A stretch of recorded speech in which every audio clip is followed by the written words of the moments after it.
Have you ever wondered what it takes to carve your way down a towering mountain on a snowboard? But Marco Siffredi set out to accomplish what no one else had ever done before, a legendary snowboard descent from the world's highest peaks. But what happened when he embarked on this audacious feat? How did his story take a dramatic turn, leaving a puzzle that still mystifies us today? Let's find out.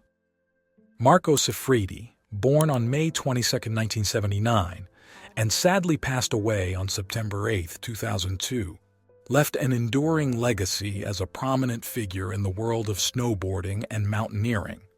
His lineage was marked by a strong heritage of conquering heights, with his father's role as an experienced mountain guide and the tragic loss of his older brother Pierre, who met his fate in an avalanche in their beloved hometown of Chamonix, France. In 2001, he made an indelible mark on the pages of human accomplishment by becoming the first to attempt the descent of Mount Everest on a snowboard. This remarkable achievement was accomplished by navigating the treacherous yet astonishing Hornbein Couloir.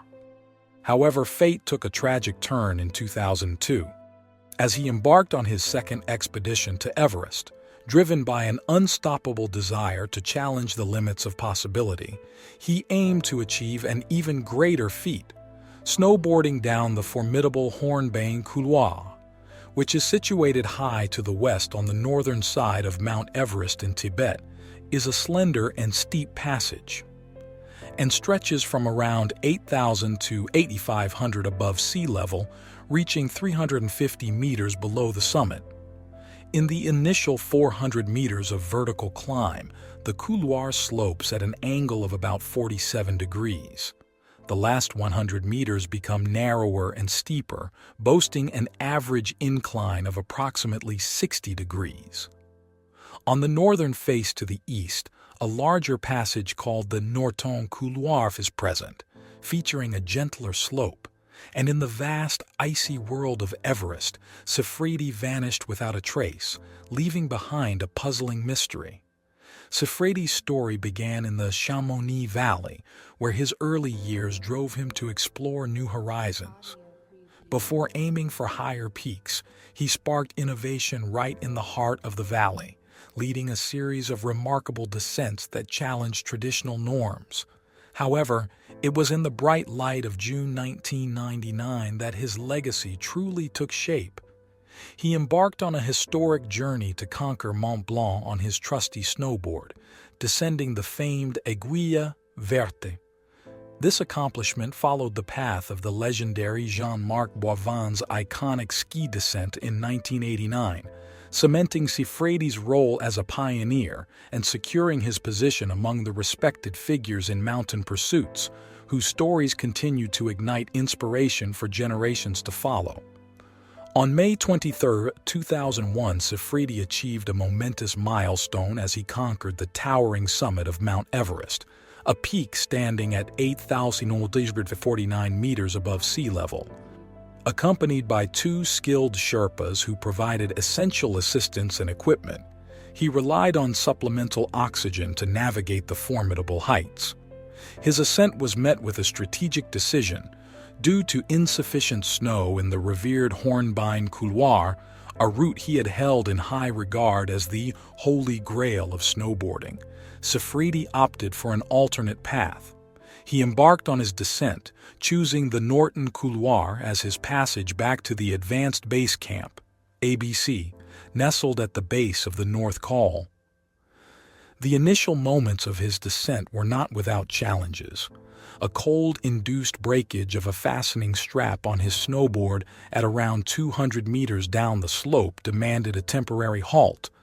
With the aid of a Sherpa, he adeptly repaired the equipment and resumed his journey downward.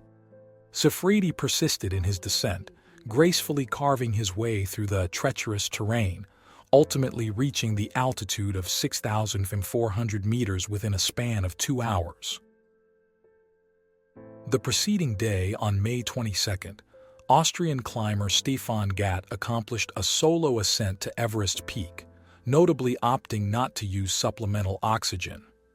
Gat's unique journey took him on a snowboard up to an elevation of 8,600 meters along the northern wall.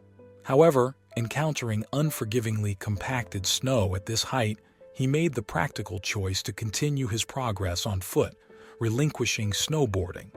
This circumstance sparked debates regarding the accolade for the first snowboard descent of Everest, as Gat had ascended higher but abstained from snowboarding for approximately 1,000 meters. In the aftermath, differing perspectives emerged.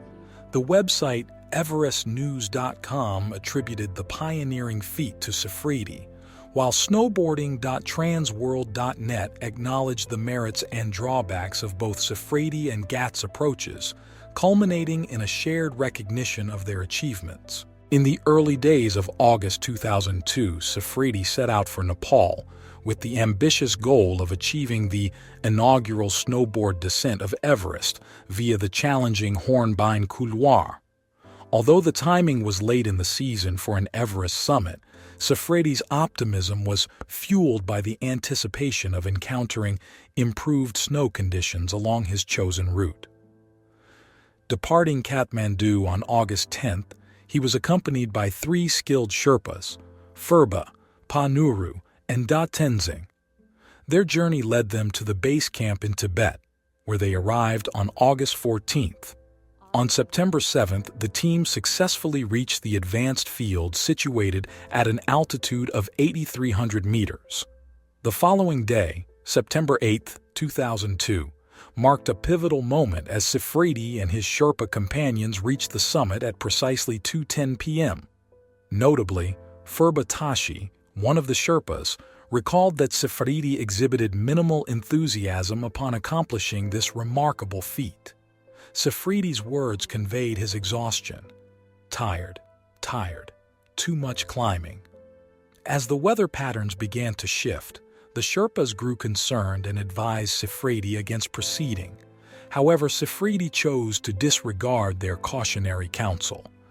After a brief respite of approximately an hour, he commenced his journey towards the Hornbein Couloir, commencing shortly after 3 p.m. During his descent, Safridi intermittently disappeared from the view of his Sherpa companions.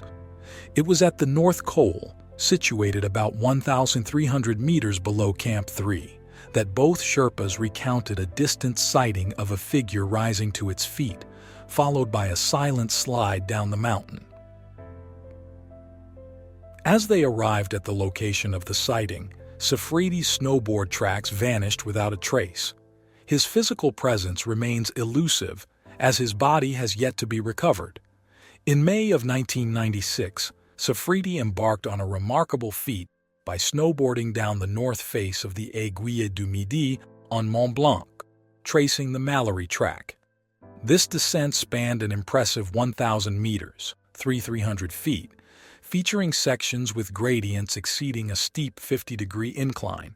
During 1998, as part of his Himalayan expedition preparations, Safridi, in the company of Felipe Forte and René Robert, ascended Toclarayu in Peru, reaching an elevation of 6,032 meters, 1,990 feet. This ascent served as valuable groundwork for his impending Himalayan endeavors. Continuing his pursuit of challenging heights, in 1999, Safridi achieved the remarkable feat of ascending Dorje Lakpa in Nepal, an imposing peak reaching an elevation of 6,988 meters, 22,927 feet. Notably, he etched his name in history by becoming the first to snowboard down this mountain, showcasing his unparalleled courage and skill. The autumn of 2001 saw Safridi's ascent of Shisha Pangma in the Himalayas, a soaring summit standing tall at 8,027 meters, 2,635 feet. His ambition encompassed an entire descent via snowboard, but nature's forces intervened. Unyielding winds thwarted his endeavor, exemplifying the formidable challenges of mountain pursuits. Marco Safridi's story reminds us of the boundless human spirit that drives us to conquer the uncharted. His legacy lives on as an inspiration to all those who dare to push the limits, challenge what's possible, and leave their mark on the world. Siffredi's name may have found its place in history, but his spirit continues to ride the winds of adventure, reminding us that, even in the face of uncertainty, the call of the unknown is a call we cannot ignore. Be sure to hit that like button if you enjoyed this video, and don't forget to subscribe to stay updated and so never miss out on our latest explorations.